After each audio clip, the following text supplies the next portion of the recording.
الحمد للہ وکفى وسلام علی عبادہ الذین اصطفى اما بعد۔ ناظرین، جیسا کہ نورانی قاعدے کے سبق میں آپ کے سامنے عرض کیا گیا تھا کہ ہمارے یہاں پروگرام ہے جلسے کا، بچوں کی دستار بندی کا، اس کی وجہ سے آپ کے سامنے لگاتار حاضری نہیں ہو پا رہی ہے، اس کے لیے معذرت خواہ ہیں۔ لیکن دل میں خیال آیا کہ ایک بہت قیمتی مہینہ چل رہا ہے، گزر رہا ہے، ارادہ ہوا کہ اس کے بارے میں کچھ عرض کر دیا جائے۔ ہو سکتا ہے اللہ تبارک و تعالی کسی اپنے نیک بندے کو عمل کی توفیق دے دے اور ہمارا بھی اس کی وجہ سے بیڑا پار ہو جائے۔ تو ناظرین، چند باتیں اس مہینے کے تعلق سے عرض کرنی ہے۔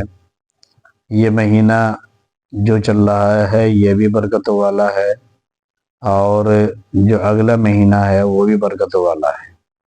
بلکہ علماء نے تو یہ لکھا ہے کہ یہ سلسلہ رجب سے شروع ہوتا ہے اور ذی الحجہ تک تقریباً چلتا ہی رہتا ہے۔ ہر مہینے کی اپنی اپنی الگ الگ خصوصیت ہے۔ چنانچہ بزرگوں نے کتابوں کے اندر لکھا ہے، خصوصاً حضرت مولانا ذوالفقار احمد صاحب مدد اللہ العالی نے اپنی کتاب کے اندر لکھا ہے کہ یہ شعبان کا جو مہینہ ہے یہ کریم الطرفین کہلاتا ہے۔ اللہ نے رجب کو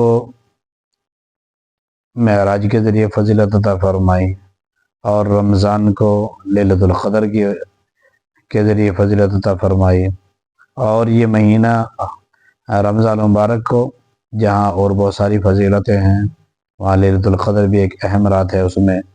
اور رمضان مبارک ہی وہ مہینہ ہے جس میں تمام کتب الہیہ، اللہ تبارک و تعالیٰ کی جو آسمانی کتابیں وہ نازل ہوئی۔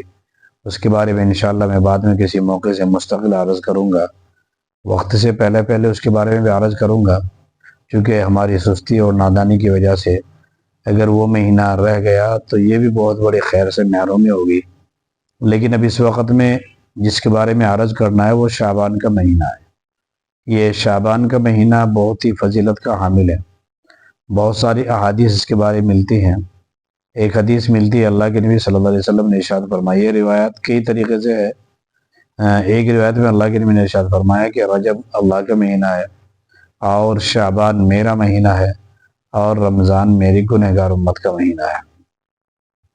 اور ایک روایت میں اللہ کے نبی صلی اللہ علیہ وسلم نے ارشاد فرمایا کہ رجب کے مہینے کو تمام مہینوں پر ایسی فضیلت حاصل ہے جسے قرآن مجید کو دوسری تمام کتابوں پر، اور شعبان کے مہینے کو دوسرے مہینوں پر ایسی فضیلت حاصل ہے جسے میں یعنی جناب محمد عربی صلی اللہ علیہ وسلم کو تمام انبیاء علیہ الصلوۃ والسلام کے اوپر۔ اور اسی طرح فرمایا رمضان کے مہینے کو دوسرے مہینوں پر ایسی فضیلت حاصل ہے جیسے اللہ تبارک و تعالیٰ کی ذات کو تمام مخلوق پر فضیلت حاصل ہے۔ اللہ کے نہ کوئی ہمسر ہے، نہ کوئی اللہ کے مشابہ تو ہے ہی نہیں، اللہ تبارک و تعالیٰ کوئی شریک نہیں، کوئی وزیر نہیں ہے، اللہ کو کوئی مشیر نہیں ہے، اللہ کا کوئی مثل نہیں ہے۔ تو اسی طرح رمضان مبارک کا بھی کوئی مثل نہیں ہے۔ تو ناظرین، اسی طرح علماء نے ایک مثال یہ بھی لکھی ہے کہ رجب یہ بیج ڈالنے کا مہینہ ہے، اور شعبان یہ پانی ڈالنے کا مہینہ ہے، اور رمضان یہ پھل پکنے کے بعد پھلوں کو کاٹنے کا مہینہ ہے۔ اسی طرح ناظرین، یہ شعبان کا مہینہ مستقل اس میں حدیث میں آتا ہے، عائشہ رضی اللہ عنہ فرماتی ہیں کہ رمضان مبارک کے بعد اللہ کے نبی جس مہینے میں زیادہ روزے رکھتے تھے سب سے زیادہ، وہ شعبانی کا مہینہ ہے۔ بعض روایت میں تو یہاں تک کہ ملتا ہے کہ اللہ کے حبیب علیہ السلام لگاتار اس مہینے میں روزے رکھا کرتے تھے۔ ہاں، البتہ آپ نے شفقتاً اپنی امت کو منع فرمایا ہے۔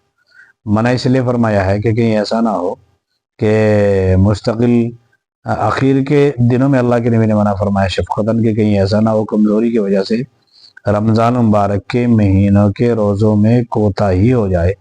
اسی لیے اللہ کے نبی صلی اللہ علیہ وسلم نے شعبان میں آخر دنوں میں لگاتار روزہ رکھنے سے آپ نے منع فرمایا ہے۔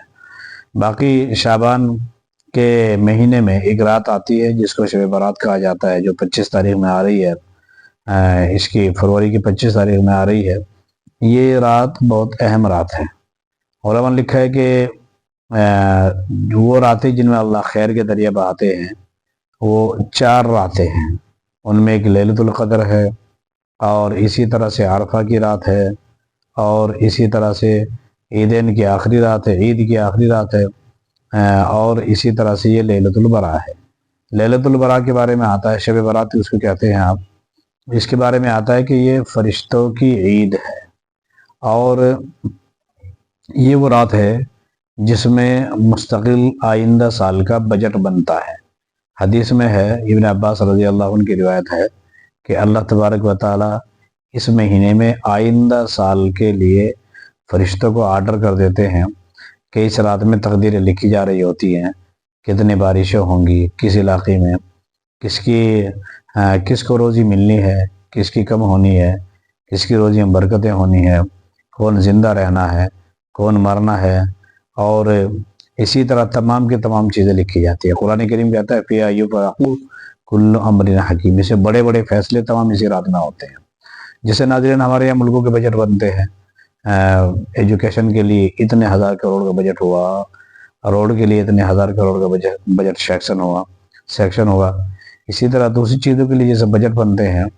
علماء نے لکھا ہے حدیث میں، اللہ کے حبیب علیہ السلام نے ارشاد فرمایا کہ اس رات میں تمام چیزیں فرشتوں کو لکھنے کا آرڈر دے دیا جاتا ہے، فرشتے لکھنا شروع کر دیتے ہیں، اور لیلۃ القدر میں وہ چیزیں فرشتوں کے حوالے کر دی جاتی ہے۔ جس طرح پارلیمنٹ میں قانون بنتا ہے اور پھر بعد میں اس کا نفاذ کیا جاتا ہے، اسی طرح سے ناظرین یہ شعبان کے مہینے میں خاص طور پر شب برات میں یہ تمام کی تمام چیزیں طے ہو جاتی ہیں، اور اسی لیے اللہ کے نبی صلی اللہ علیہ وسلم ارشاد فرماتے ہیں میں چاہتا ہوں جب میری قسمت کا فیصلہ ہو رہا ہو تو میں روزے دار ہوں۔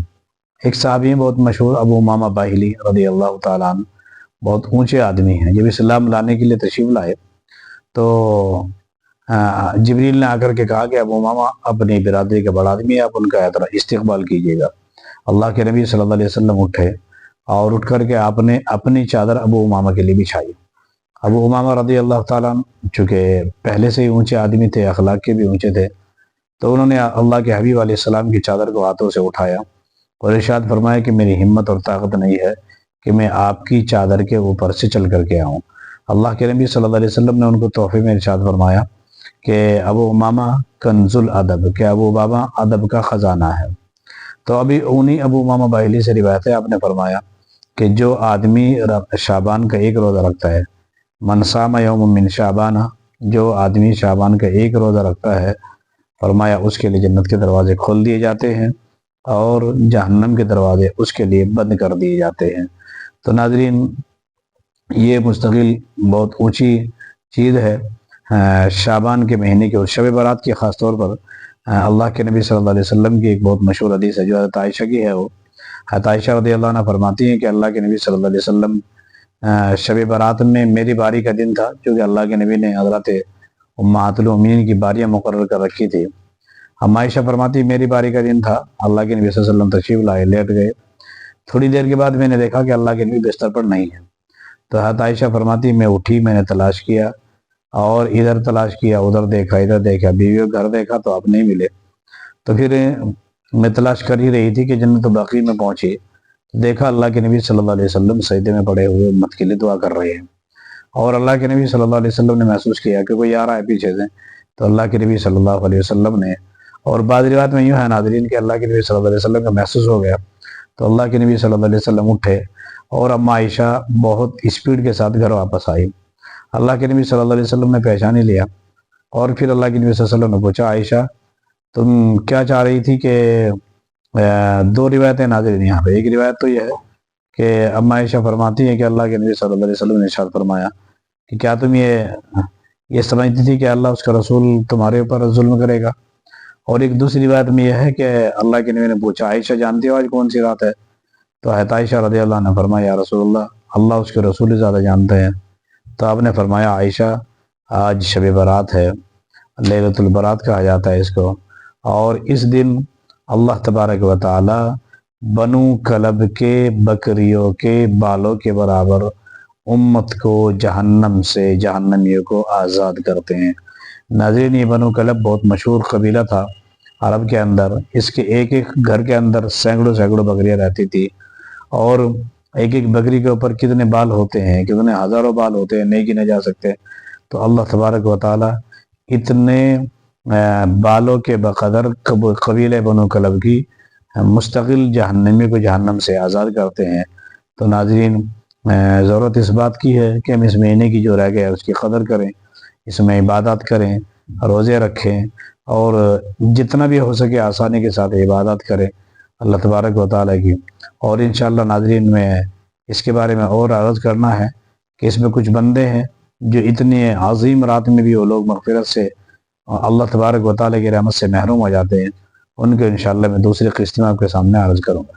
السلام علیکم ورحمۃ اللہ وبرکاتہ.